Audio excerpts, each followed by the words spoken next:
नमस्कार मंडळी, मी तुमच्या कोकणातला आकाश वर्णे। आज आपण ना पेंडूर गावातून ना धामापूर तलावाकडे जात आहोत। मोगोर्णे धामापूर तिकडे मोठं तलाव आहे आणि त्याच्या बाजूलाच ना मंदिर देखील आहे। चला तर तुम्हाला आता पुढचा व्हिडिओ दाखवतो। चला चालू करूया। चला रे।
मित्रांनो ना 2-4 किलोमीटर पुढे गेलात ना की ऐसून ना लेफ्टला जाऊचा। हे बघा, हे थांबलेत ना, ऐसून आज जाऊचा। चला रे।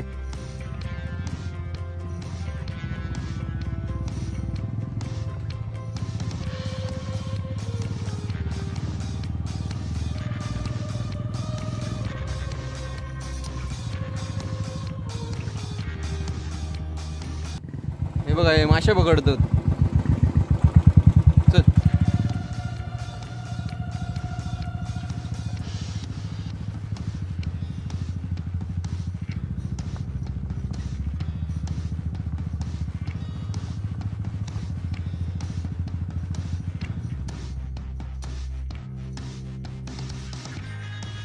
या साईडला मालवण आणि इकडे कुडाळ।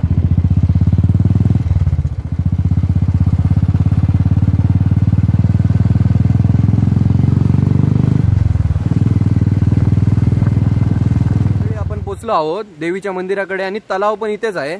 चला तुम्हाला दाखवतो।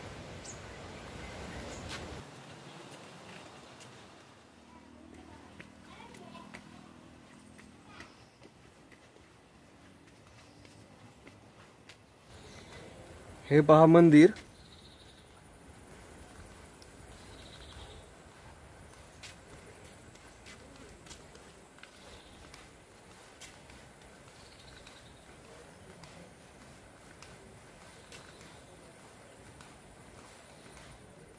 हे बघा मित्रांनो, हे धामापूरचं तलाव।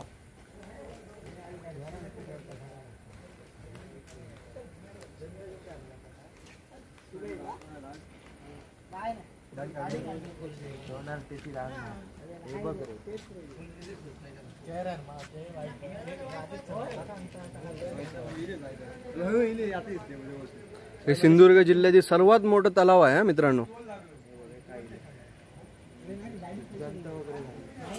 मंडळी ना आपल्याला ना काका मिळालेले आहेत, तर ते आपल्याला काय काय माहिती आहे ना ती सांगतील देवीबद्दल आणि तलावाबद्दल।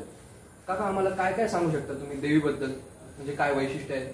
देवीचं नाव देवी भगवती। या देवीची स्थापना ही 1532 साली करण्यात आलेली आहे। देवीची मूर्ती ही महिषासुर मर्दिनी स्वरूप उभी मूर्ती 5 फूट असून चतुर्भुज आहे। या गावची ग्रामदेवता आहे। पूर्वाभिमुख मंदिर आहे आणि या देवीच्या जे स्थापना होण्या अगोदर देवीचं स्थान हे जे बाजूला तलाव आहे धामापूर त्यामध्ये आहे असं सांगण्यात येतं। आणि या संदर्भात एक आख्यायिका सांगितली जाते की त्या काळी लग्न कार्य, कोणतेही धार्मिक कार्य असो, जिथे सोने दागिने किंवा काही इतर अशा आवश्यक गोष्टी मौल्यवान असतील त्याची मागणी व्हायची। मागणी ती कशी व्हायची की परडीतून फुलं सोडून देवीची पूजा केली जायची आणि ती नवस्वरूपात मागणी अशी जायची की हे वापरलं जायचं। कारण काय, हिंदू धर्मामध्ये सोनं दागिने याला महत्व आहे आणि ते वापरून परत ते आपण परत माघारी करू अशा पद्धतीने, जसं आता नवस केले जातात त्याप्रमाणे ते नवस तेव्हा बोलण्या चालण्यातून असायचे। तर त्यावेळेला जुन्या हा त्यावेळी म्हणजे 1530च्या अगोदर तलावाच्या बांधणीच्या पण आधी अगोदर तलावाचा बांधणी अगोदर जो आहे मूळ तलाव आहे, पण त्याचा विस्तार हा 1530 साली या दोन बाजू जे आहे पूर्व आणि पश्चिमचे डोंगर जोडून केलेला आहे आणि तो विस्तार केल्यानंतर त्यानंतर तो राहत नव्हता, वाहून जायचा। त्यामुळे मग 1532ला देवीची स्थापना या ठिकाणी करण्यात आली. या ठिकाणी करण्यात आली की तिनं याचं रक्षण करावं कांदाचं. पण त्याची मूळ आख्यायिका जी सांगतात की बाबा त्या तलावामधून सोनं सोनं बाहेर करायचे, सोनं यायचं ते परत केलं जायचं. पण परीट आणि दुसरं म्हणजे गुरव यांनी ते घेतलेले त्या कुटुंबाने ते परत केलेलं आहे. त्यामुळे त्यांचं या ठिकाणचा जो वंश होता तो हे व्हायला नाश व्हायला. त्यामुळे तेव्हापासून ते या क्षेत्रामध्ये राहत नाही. वस्तीला आले तरी ते इथून संध्याकाळी सूर्यास्ताच्या अगोदर रिटर्न करतात. ही एक आख्यायिका तेव्हापासून सांगण्यात येते. आणि तलावाची बांधणी ही झाली 1530 साली झालेली आहे. त्यावेळेचं जे आहे या तलावाचं पाणी हे पूर्णतः जो आहे काळसे धामोपूर हे गाव जे जोडून बोललं जातं या तलावात रस्ता जो आता आहे त्या रस्त्याच्या बाजूने ते पाणी कायम वाहत असायचं. म्हणजे काय की विहिरीला पाणी राहील आणि याच्या तिप्पट खाली शेती आहे तर त्या शेतीला सुद्धा पाणी मिळेल कायम. पण तेव्हा कसं सगळ्या प्रकारे पाणी हे व्हायची शेती. आता शेतीचं प्रमाण कमी झालंय आणि आता सुद्धा काय आहे की पाईपलाईन टाकून ते पाणी आहे घरपोच सगळीकडे. काळसे दामापूर असेल त्यानंतर मालवण सिटीपर्यंत हे पाणी कायम जातं 12 महिने. त्याचा उपयोग आता केला जातो. शिवाय क्षेत्र जे आहे ते मोठं क्षेत्र आहे. म्हणजे 7 किलोमीटरचा राऊंड होईल. 7 किलोमीटरचा राऊंड आहे. हा गोवा फिरून. सिंधुदुर्गाचं सर्वात मोठं हे आहे ना तलाव. हा सिंधुदुर्गात मोठा आहे. आणि आता या तलावाचं जे आहे त्या पायऱ्या बांधलेल्या आहेत. एकूण 32 पायऱ्या बांधलेल्या दिसून येतात. त्या मे एंड पर्यंत पाणी जे आहे ते वापरून तिथपर्यंत कमी होतं. त्याच्या खाली पायऱ्या नाही आहेत. तो सगळा उतार आहे. किती खोल आहे याचं? खोली याची जी आहे ती अशी ठाव अद्यापर्यंत कसं 86 साली म्हणतात की प्रयत्न केलेला पण तो काही सफल झाला नाही. कारण काय खाली जे आहे एवढ्या वर्षाचं जे आहे दलदल झालेली गाळ आहे आणि त्याच्यामुळे तो त्यांना अंदाज येत नाही. पाणबुड्या सुद्धा गेल्या तर खाली ते सगळा काळा होतो. उजेड दिसून येत त्यामुळे ते प्रयत्न त्यांनी केला नाही. हे आहे आता पाटबंधारे खात्याकडेच आहे तलावाचा कार्यक्रम ते त्यांनी तसंच ठेवले. आणि मंदिर हे तलावाच्या अजून खालीच आहे ते सांगतात. ते सुद्धा कसं आहे या गोष्टीमुळे ते सुद्धा कधी बघितलेलं नाही. शक्यता याची आता एवढी वर्ष उठून गेली त्यामुळे ते तसंच आहे. पण ह्या गोष्टी सांगितल्या जातात. आणि निसर्ग सौंदर्य असल्यामुळे पर्यटन जाहीर झालं. पर्यटन सुरू झाल्यानंतर मग आता लोकांची इकडे ये जा झाली. नौका विहाराचं सुरू झालं, बोटिंगचं सुरू झालं. आणि ह्या देवीचं महत्त्व जे आहे आता महिषासुरमर्दिनी आहे आणि एवढ्या वर्ष जुनं बांधकाम आहे. हेमाडपंथी बांधकाम आहे. पूर्णतः आतील जे आहे ते लाकडी बांधकाम आहे. या दरवाजापर्यंतचं त्यावेळेचं लाकडी बांधकाम आहे. बाहेरचं आहे ते 1827चं बांधकाम आहे. आणि त्याची प्रत्येक ह्याची हे ठेवलेली आहे. म्हणजे पुराण वाचनासाठी जागा असते, त्यानंतर कीर्तनासाठी जागा असते, त्यानंतर समोर आहे दशावतार किंवा इतर जे काही सांस्कृतिक कार्यक्रम होतील त्यासाठी जागा असेल. या ठिकाणी नीट ज्या काही सभा वगैरे व्हायच्या त्या सुद्धा इथे व्हायच्या गावातली काही निर्णय. अजून पण आत्ताच्या घडीला कसं जसं नंतर ही अस्तित्वात आली ना ग्रामपंचायत अस्तित्वात आल्यानंतर ते सगळे ग्रामपंचायतीकडे गेले. पण गावातील काही महत्वाचे निर्णय कशाबद्दल असेल तर ते मंदिरातच व्हायचे बसून या ठिकाणी. त्यामुळे हिस्ट्री खूप मोठी आहे. हा तर ते या ठिकाणी होणं ते आता कसं ग्रामपंचायत जसं भारत स्वतंत्र झालं त्यानंतर ते विविध हे झाले ना संस्था. मग ते बाजूला गेलं आणि हे फक्त धार्मिक वापरासाठी राहिलं त्या ठिकाणची जागा. इथे उत्सव आता तुम्हाला सांगतो चैत्र पाडवा ते रामनवमी रोज रात्री पुराण पालखी. रामनवमीला देवीला वाघावर बसवलं जातं. महिषासुरमर्दिनी स्वरूपात सजवलं जातं. दिवसभर या ठिकाणी म्हणजे तो दिवस रात्र जत्रा असते. पुराण पालखी त्यानंतर रात्री दशावतारी नाटक होतं. तसंच हनुमान जयंतीचा कार्यक्रम चतुर्दशीच्या रात्री जत्रा भरते. हनुमान जयंतीच्या सकाळी या ठिकाणी हनुमान जन्म त्यानंतर देवीला 3 प्रदक्षिणा होतात पालखीच्या आणि कार्यक्रम संपतो. तसंच ही आता नवरात्र आहे आश्विन महिन्यातील ती पण होते. दसरा उत्सव होतो या ठिकाणचा आणि हे सर्व कार्यक्रम या ठिकाणी होतात. वार्षिक एक पूजा गावाकडून मे महिन्यामध्ये आयोजन केलं जातं आणि ती पूजा होते या ठिकाणी. थँक्यू. हो ओके.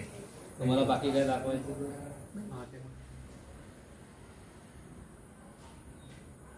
गणेश पट्टी म्हणतात ना ही गणेश पट्टी द्वारावर असते ती तशी सर्व लाकडी काम दरवाजा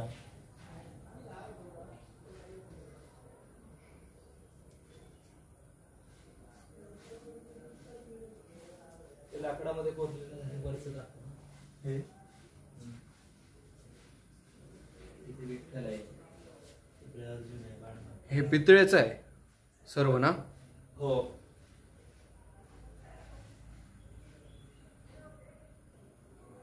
मंडळी सगळं हे ना लाकडी हाताचं काम आहे हा. म्हणजे हाती केलेलं काम आहे 1532 सालीचं. विठ्ठल कोरलेला आहे, विठ्ठल कोरलेला आहे तो बघा. हे हाती सगळं केलेलं आहे. पुढे अर्जुन आहे, पुढे अर्जुन अर्जुन आहे, पंचमुखी नाग आहे. हा पंचमुखी नाग बघा, सर्व हाती केलेलं आहे.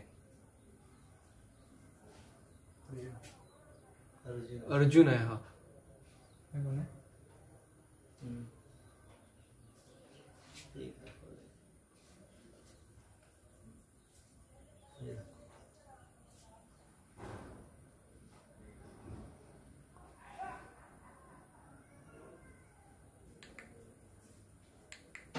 म्हणजे तेव्हाचं देवळातील बांधकाम बघा. म्हणजे त्यांनी काय आयडिया केली आहे ते बघा. म्हणजे एक लाकूड जरी खराब झालं तरी ना कोसळणार नाही काही सुद्धा.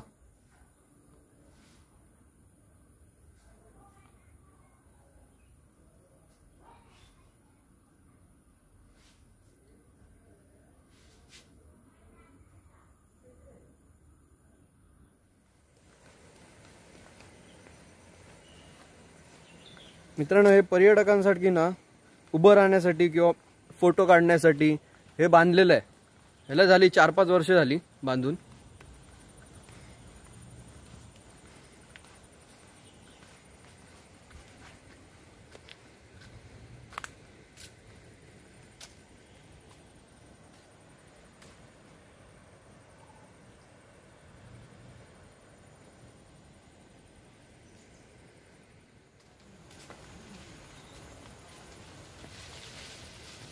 पुढे गेले नाही बा, हे पंप आहे पुढे. तर मंडळी, आपल्याला अशा प्रकारे भटजी काकांनी माहिती दिली. ही माहिती ना इतिहासामध्ये खूप महत्त्वाची आहे आणि तुम्ही धामापूरच्या तलावाला नक्की भेट द्या आणि त्या देवीला सुद्धा. तर अशा प्रकारे तुम्हाला व्हिडिओ आवडला असेल तर लाईक, शेअर, सबस्क्राईब करायला विसरू नका. चला, बाय बाय, टाटा.